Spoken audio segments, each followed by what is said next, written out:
এয়া আকাশবাণী গুৱাহাটী বিয়লিৰ আঞ্চলিক বাতৰি পঢ়িছো অংকুৰজ্যোতি শৰ্মাই পঞ্চম পৰ্যায়ত অহা 20 মেত দেশৰ 49টা সমষ্টিত হ'বলগীয়া লোকসভা নিৰ্বাচনৰ বাবে প্ৰচাৰ অভিযানৰ পৰহিলৈ অন্তিম দিন হোৱাৰ পৰিপ্ৰেক্ষিতত ৰাজনৈতিক দলসমূহে প্ৰচাৰ অভিযান তীব্ৰতৰ কৰি তুলিছে আনহাতে ষষ্ঠ পৰ্যায়ত 25 মেত আৰু সপ্তম পৰ্যায়ত অহা 1 জুনত 57টাকৈ সমষ্টিত হ'বলগীয়া নিৰ্বাচনৰ বাবে ব্যাপক প্ৰচাৰ অব্যাহত আছে প্ৰধানমন্ত্ৰী নৰেন্দ্ৰ মোদীয়ে উত্তৰ প্ৰদেশৰ প্ৰতাপগড় জোনপুৰ ভদোহী আৰু আজমগড়ত প্ৰচাৰ চলায় নিজৰ ভাষণত তেওঁ এনডিএ চৰকাৰৰ উন্নয়নমূলক কাম-কাজৰ খতিয়ান দাঙি ধৰাৰ লগতে কংগ্ৰেছ দলে তুখামুদৰ ৰাজনীতি কৰি আহিছে বুলি মন্তব্য কৰে আজমগড়ত বিজেপিৰ সাংসদ তথা প্ৰাৰ্থী দিনেশ লাল যাদৱ নিৰহুৱাৰ সমৰ্থনত আয়োজিত জনসভাত দিয়া ভাষণত প্ৰধানমন্ত্ৰীয়ে কয় যে বিৰোধী দলে নাগৰিকত্ব সংশোধনী আইন সন্দৰ্ভত ভিত্তিহীন কথা প্ৰচাৰ কৰিছিল যদিও জনসাধাৰণে সত্য উপলব্ধি কৰিছে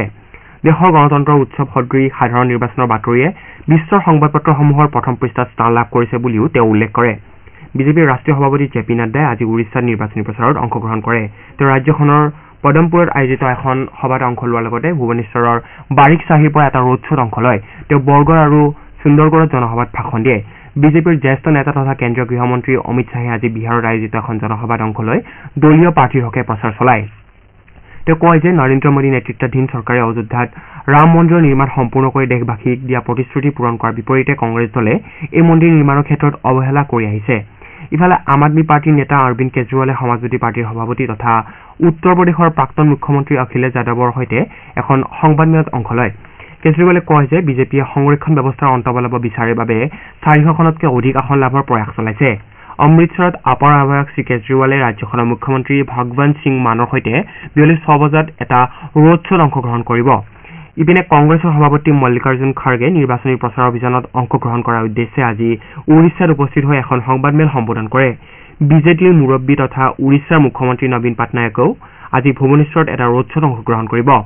উল্লেখযোগ্য যে উৰিষ্যাৰ বৰগড় সুন্দৰগড় বোলাংগীৰ কান্ধামাল আৰু আস্কা লোকসভা সমষ্টি আৰু 35টা বিধানসভা সমষ্টিৰ বাবে অহা 20 মেত ভোট গ্ৰহণ কৰা হ'ব পৰহিলৈ এই আসনকেইখনৰ বাবে নিৰ্বাচনী প্ৰচাৰ অভিযানৰ সামৰণি পৰিব ইপিনে কংগ্ৰেছ দলৰ নেত্ৰী প্ৰিয়ংকা গান্ধীয়ে আজি উত্তৰ প্ৰদেশৰ ৰায়বেৰেলীত জনসভাত অংশগ্ৰহণ কৰে অসমৰ মুখ্যমন্ত্ৰী হিমন্ত বিশ্ব শৰ্মাই আজি উৰিষ্যাৰ বৰগড়ত আয়োজিত নিৰ্বাচনী সভাত অংশ লৈ কয় যে কেন্দ্ৰীয় চৰকাৰে দৰিদ্ৰসকলৰ কল্যাণৰ বাবে গ্ৰহণ কৰা কাৰ্যসূচী আৰু দ্বৈত ইঞ্জিনযুক্ত চৰকাৰে ৰাজ্যখনক প্ৰগতিৰ শিখৰলৈ লৈ যাব বিজেপিৰ কেইবাগৰাকীও নেতা আৰু দিল্লীৰ সাংসদ প্ৰাৰ্থীসকলে নিৰ্বাচনী প্ৰচাৰ অভিযানৰ অংশ হিচাপে আজি প্ৰাতঃ ভ্ৰমণকাৰীসকলৰ সৈতে মত বিনিময় কৰে দিল্লী বিজেপিৰ সভাপতি বীৰেন্দ্ৰ সচদেৱাই কেশৱপুৰমৰ হাতোদা ৰাম পাৰ্কত অঞ্চলটোৰ লোকসকলৰ সৈতে মত বিনিময় কৰি পোষ্টাৰ আদি বিতৰণ কৰে উত্তৰ পশ্চিম দিল্লীৰ বিজেপি প্ৰাৰ্থী যোগেন্দ্ৰ চান্দলিয়াই ৰোহিণী ছেক্টৰ 16ৰ এখন উদ্যানত লোকসকলৰ সৈতে মত বিনিময় কৰে আনহাতে নতুন দিল্লীৰ বিজেপি প্ৰাৰ্থী বানচুৰী স্বৰাজে কৰোলবাগত প্ৰাতঃ ভ্ৰমণকাৰীসকলৰ সৈতে মত বিনিময় কৰে দেশৰ নিৰ্বাচন আয়োগে লোকসভা নিৰ্বাচনৰ প্ৰথম 4টা পৰ্যায়ত 451 নিযুত লোকে ভোটাধিকাৰ সাব্যস্ত কৰিছে বুলি আজি এক বিবৃতিযোগে প্ৰকাশ কৰিছে আয়োগৰ বিবৃতি অনুসৰি প্ৰথম 4টা পৰ্যায়ত ভোটদানৰ হাৰ হৈছে 66.95% ভোটদানৰ হাৰ বৃদ্ধি হোৱাটোৱে বিশ্ববাসীলৈ এক বাৰ্তা প্ৰেৰণ কৰিছে বুলি আয়োগে প্ৰকাশ কৰে ইয়াৰ লগতে বাকী থকা 3টা পৰ্যায়তো ভোটাৰসকলক বৃহৎ হাৰত ভোটদান কৰিবলৈ আয়োগে আহ্বান জনাইছে বাকী থকা 3টা পৰ্যায়ত ভোটৰ হাৰ বৃদ্ধি কৰিবলৈ আয়োগে ভোটাৰসকলক সুবিধা প্ৰদানৰ ক্ষেত্ৰতো গুৰুত্ব আৰোপ কৰিছে আনহাতে ভোটাৰসকলক সজাগ কৰিবলৈ আয়োগে জনপ্ৰিয় শিল্পীৰ লগতে ৰাজহুৱা আৰু ব্যক্তিগত সংস্থাৰো সহায় লৈছে আজি ৰাষ্ট্ৰীয় ডেংগু দিৱস ডেংগু সন্দৰ্ভত জনসাধাৰণৰ মাজত সচেতনতা আৰু সতৰ্কতা বৃদ্ধি কৰাৰ লগতে প্ৰতি বছৰে আজিৰ দিনটোত বিভিন্ন সজাগতা সভা বাতৰ নাট আদি অনুষ্ঠিত কৰা হয় এই বছৰ ডেংগু দিৱসৰ বিষয়বস্তু সম্প্ৰদায়ৰ সৈতে সংযোগ স্থাপন ডেংগু নিয়ন্ত্ৰণ দেশৰ আন প্ৰান্তৰ লগতে ৰাজ্যতো ৰাষ্ট্ৰীয় ডেংগু দিৱসৰ লগত সংগতি ৰাখি বিভিন্ন কাৰ্যসূচীৰ আয়োজন কৰা হৈছে চিৰাং জিলাৰ ৰাষ্ট্ৰীয় সেৱা সমিতিৰ উদ্যোগত কাজলগাঁৱত এই দিৱস পালন কৰা হয় দিৱসৰ সৈতে সংগতি ৰাখি অনুষ্ঠিত সভাত বিশিষ্ট ব্যক্তিসকলে ডেংগু ৰোগৰ কাৰণ এই ৰোগৰ লক্ষণ আৰু প্ৰতিকাৰ সন্দৰ্ভত ব্যাখ্যা আগবঢ়ায় সজাগতা সভাৰ লগতে ছাত্ৰ ছাত্ৰীসকলৰ মাজত ডেংগু দিৱস সন্দৰ্ভত কুইজ প্ৰতিযোগিতা অনুষ্ঠিত কৰা হয়